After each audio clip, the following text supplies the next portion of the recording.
তাই বন্ধুরা, ভাদ্র মাস চলাকালীন কিন্তু শনিবার যদি আপনি এই তিনটে সবজির মধ্যে যে কোনো একটি সবজি যদি খান, যে আপনার জীবনে সৌভাগ্য ফিরবেই ফিরবে এবং আপনার ভাগ্যের দরজা খুলবেই খুলবে। বন্ধুরা, এই শনিবার দিনটিকে বাবা শনিদেবের পূজা অর্চনার দিন বলা হয়। আর এই শনিবারে প্রত্যেকটি মানুষ বিশেষ নিয়ম বিধি মেনে চলে এবং পুজো অর্চনা করে। আবার অনেকেই আছে বাবা শনিদেবের নাম শুনলেই ভয় খায়। এই শনিদেবের কৃপা যেই মানুষের উপর একবার পড়ে, সেই ব্যক্তির জীবনে সুখ শান্তি সমৃদ্ধি বজায় থাকে। আর যেই মানুষের উপর বাবা শনিদেবের কুদৃষ্টি পড়ে, সেই মানুষের জীবন পুড়ে ছারখার হয়ে যায়। তাই বন্ধুরা, এমনও অনেক মানুষ আছে বাবা শনিদেবের নাম শুনলে ভয় পেয়ে থাকে। কিন্তু বন্ধুরা, আর ভয় পাওয়ার কোনো নয়। আপনারা যদি এই শনিবার দিন এই তিনটে সবজির মধ্যে একটি সবজিও যদি রান্না করে খেতে পারেন, এতে বাবা শনিদেব অত্যন্তভাবে আপনার ওপর প্রসন্ন হবে। আর বন্ধুরা, আপনারা মনে রাখবেন, শনিদেব কখনো কুদেবতা ছিলেন না বা অপর দেবতাও ছিলেন না। তিনি সবসময় আমাদের ন্যায়ের বিচার করে থাকে। তাই বাবা শনিদেবকে ন্যায়ের দেবতা হিসেবে গণ্য করা হয়। অর্থাৎ যে মানুষ ভালো কাজ করে, সৎ পথে জীবনে এগিয়ে চলে, সেই মানুষ জীবনে অনেক উন্নতি করতে পারে এবং তার জীবনে বাবা শনিদেবের কৃপা আশীর্বাদ সদা সর্বদাই তার থাকে এবং তার জীবন ধনধান্যে ভরপূর্ণ থাকে। আর যে মানুষ বিভিন্ন ধরনের নেশা করে, আসক্তি করে বা কোনো খারাপ কাজ করে, মানুষের ক্ষতি চায়, আর যে মানুষ মানুষের ক্ষতি চায়, সেই সব মানুষের শনিদেবের কুদৃষ্টিতে তার জীবন একেবারে ছারখার হয়ে যায়। মনে রাখবেন, যেমন কর্ম তার তেমনই ফল। আর অবশ্যই আপনি যদি কর্ম ঠিকঠাক করে করেন, সৎ পথে করেন বা সৎ পথে চলেন, তাহলে আপনার জীবনে বাবা শনিদেব কৃপায় আপনার জীবন ধনধান্যে পূর্ণ হয়ে উঠবে। তাই বন্ধুরা, শনিদেবকে ভয় পাওয়ার মতো কিছুই নেই। বাবা শনিদেব অন্যান্য দেবদেবীর মতোই অত্যন্তই ভালো দেবতা। শুধুমাত্র আমাদের মন গুণ নিয়ন্ত্রিত ও পরিচালিত হয়ে থাকে। বন্ধুরা, আমি আপনাদেরকে বলবো, এই তিনটে সবজির নিয়ে এই তিনটি সবজির মধ্যে যদি একটি সবজিও আপনি শনিবার দিন আহার করতে পারেন, তাহলে বাবা শনিদেব অত্যন্ত আপনার প্রতি সন্তুষ্ট হবে এবং আপনাকে কৃপা বর্ষণ করবে। চলুন বন্ধুরা, ভিডিওটি শুরু করা যাক। তবে ভিডিওটি শুরু করার আগে আপনাদের বলে রাখি, আপনারা যদি আমার চ্যানেলে নতুন হয়ে থাকেন, তাহলে চ্যানেলটি অবশ্যই সাবস্ক্রাইব করুন এবং পাশে থাকা নোটিফিকেশন অন রাখুন। কারণ আমি নিত্য নতুন ভিডিও আপলোড করতে থাকি, যেমন বাস্তু টিপস, টোনা টোটকা ও পূজা অর্চনা ইত্যাদি ধরনের, যা আপনাদের থাকা সকল প্রকার সমস্যা সমাধান করতে পারবেন আমার এই ভিডিওর দ্বারা। চলুন এবার শুরু করা যাক। তবে ভিডিওটি শুরু করার আগে মনের ভক্তি রেখে, শ্রদ্ধা রেখে জয় বাবা শনিদেবের জয় লিখে কমেন্ট অবশ্যই করুন। এতে বাবা শনিদেবের কৃপা আশীর্বাদ সদা সর্বদাই আপনার উপরে থাকবে। বন্ধুরা, কোন তিনটি সবজি খাবেন তার আগে আপনাদের উদ্দেশ্যে কয়েকটি নিয়ম আপনাদের ঘরে মেনে চলতে হবে। আসুন তাহলে। আর শনিবার দিন ভুলেও কোন জিনিসগুলি আমাদের খাওয়া উচিত নয়, সেই বিস্তারিতে প্রথমেই আপনাদের বলবো, শনিবার হলো বাবা শনিদেবের বার। এই শনিবার দিন কোনো আমিষ জাতীয় আহার গ্রহণ করবেন না এবং আমিষ জাতীয় খাবার ঘরে রান্নাও করবেন না। এতে বাবা শনিদেব অত্যন্ত রাগান্বিত হয়। যতটা পারবেন আপনারা শনিবার দিন নিরামিষ আহার গ্রহণ করবেন আর বাবা শনিদেবের পুজো অর্চনা করবেন আর শনি চালিসা পড়বেন। 2 নম্বর বিষয়টি হলো, শনিবার দিন খাবারের কোনোভাবেই সর্ষের তেল ব্যবহার করবেন না, ঠিক তেমনই গায়ে সর্ষের তেল মাখবেন না। যদি আপনার সামর্থ্য থাকে, এই দিনে অন্য কোনো সাদা তেল ইউজ করতে পারেন বা সেই তেল দিয়ে রান্না করতে পারেন। কেন, এই সর্ষের তেল বাবা শনিদেবকে শনিবার দিন চড়ানো হয়, তো সেই হিসেবে শনিবার দিন এই সর্ষের তেলে রান্না খাওয়া একেবারেই উচিত নয়। বন্ধুরা, এর পরের বিষয়টি হলো, শনিবার দিন এই গোলমরিচ আপনারা অবশ্যই এদিন খাবেন। এই গোলমরিচ কিন্তু একটি মশলা জাতীয় উপাদান। এর গুণাগুণও বহুত, যেমন সর্দি কাশি থেকে অনেক উপকার করে।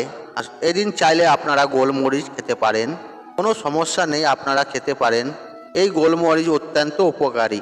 এর পরের বিষয়টি হলো, এই শনিবার দিন আপনারা কোনো বেগুন পোড়া খাবেন না বা কোনো পোড়া জাতীয় জিনিস খাবেন না। অর্থাৎ ভুলেও বেগুন পোড়া আপনারা কোনো মতেই খাবেন না। আপনারা এই শনিবার দিন বেগুন কোনো ব্যক্তিকে দান হিসেবে দান করতে পারেন, মাগার বোধ আপনারা বেগুন পোড়া কোনো হালতে খাবেন না এবং রান্নায় অবশ্যই ব্যবহার করবেন না। বন্ধুরা, এর পরের বিষয়টি হলো, এই দিন আপনারা কোনো মতেই শুকনো লঙ্কা রান্নায় ব্যবহার করবেন না বা পাঁচফোড়নও শুকনো লঙ্কা কখনোই ব্যবহার করবেন না। অর্থাৎ শুকনো লঙ্কা ব্যবহার থেকে আপনারা একটু দূরে থাকবেন। বন্ধুরা, আপনারা যদি এই খাবারগুলি যদি খেয়ে থাকেন শনিবার দিন, আপনার জীবনে নানান ধরনের সমস্যা নেমে আসতে পারে এবং আপনাদের জীবনে চরম ভয়ঙ্কর দারিদ্রতাও নেমে আসতে পারে, অর্থকষ্ট দেখা দিতে পারে।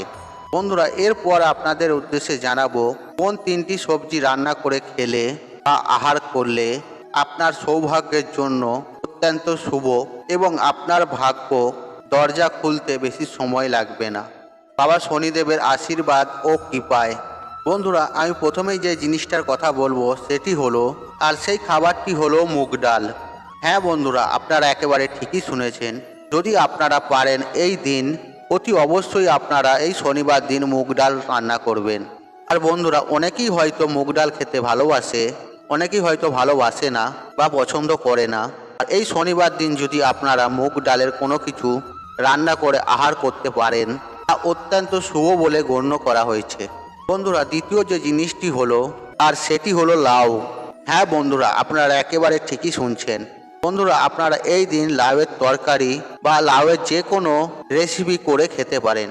আপনারা লাউ ঘন্টও খেতে পারেন, লাউ ডালও খেতে পারেন। আর আপনারা যদি এই শনিবার দিন লাউ খেতে পারেন, এই লাউ জাতীয় কোনো সবজি যদি আপনারা খেতে পারেন, এটাও কিন্তু অত্যন্ত শুভ বলে মনে করা হয় এবং আমাদের জীবনে সৌভাগ্যকে অত্যন্ত বৃদ্ধি করে।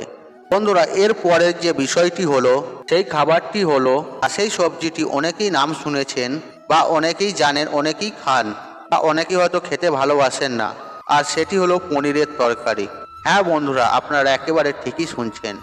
এদিন আপনারা চাইলে পনিরের তরকারি রান্না করে খেতে পারেন, আর অত্যন্ত শুভ বলে মনে করা হয়। এই পনিরের রান্না এই শনিবার দিন খাওয়াটিকে অত্যন্ত শুভ বলে গণ্য করা হয়েছে।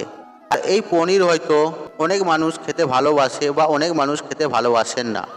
আর যারা ভালোবাসেন তারা অবশ্যই খাবেন, আর যারা ভালোবাসেন না তাদের জন্য এই তিনটে সবজির মধ্যে আপনারা যে কোনো একটি সবজি রান্না করে শনিবার দিন খেতে পারেন।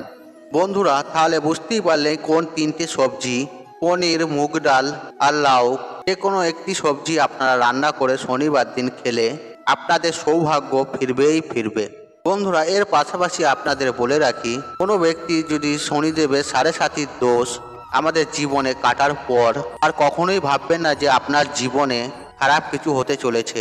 এই 7.5 বৎসর কেটে যাওয়ার পর আপনার কিন্তু দুহাত ভরে অর্থ আসবে এবং আপনার ভাগ্যে চাকায় ঘুরে যাবে এবং বাবা শনিদেবের কৃপা আশীর্বাদে আপনার জীবন ধনধান্য হয়ে উঠবে। আর আপনার জীবনে কখনো কষ্ট বলে ব্যাপারটা থাকবে না। তাই সৎ পথে চলুন, সৎ কাজ করুন, তাই মানুষের সাথে সৎ ব্যবহার করুন, মানুষের সাথে কুব্যবহার কখনোই করবেন না এবং কারো ভালো না করতে পারলে কারো ক্ষতি করার চেষ্টা কখনোই করবেন না। আর বাবা শনিদেব কিন্তু এগুলি সবই নিজের দৃষ্টিতে দেখতে পায়, ঠিক তাই সে ন্যায়ের বিচার করে। তাই বন্ধুরা, তাই ভালো কাজ করুন, ভালো ফল পাবেন, খারাপ কাজ করলে খারাপ ফল পাবেন। আর বাবা শনিদেবের কৃপা আশীর্বাদে আপনার জীবন ধনধান্য হয়ে যাবে।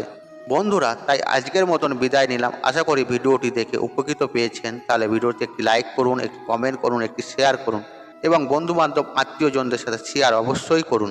মনে রাখবেন, আপনার একটি শেয়ার অনেক মানুষকে উপকৃত করে তুলতে পারে। আর আপনি যদি আমার চ্যানেলে নতুন হয়ে থাকেন তাহলে চ্যানেলটি অবশ্যই সাবস্ক্রাইব করুন এবং পাশে থাকা নোটিফিকেশন অন রাখুন, কারণ এই রূপ নিত্য নতুন ভিডিও সবার আগে দেখার জন্য। ঈশ্বর আপনার মঙ্গল করুক। আপনি ভালো থাকুন, আপনি সুস্থ থাকুন ও নিরোগ থাকুন। জয় বাবা শনিদেবের জয়, জয় বাবা শনিদেবের জয়।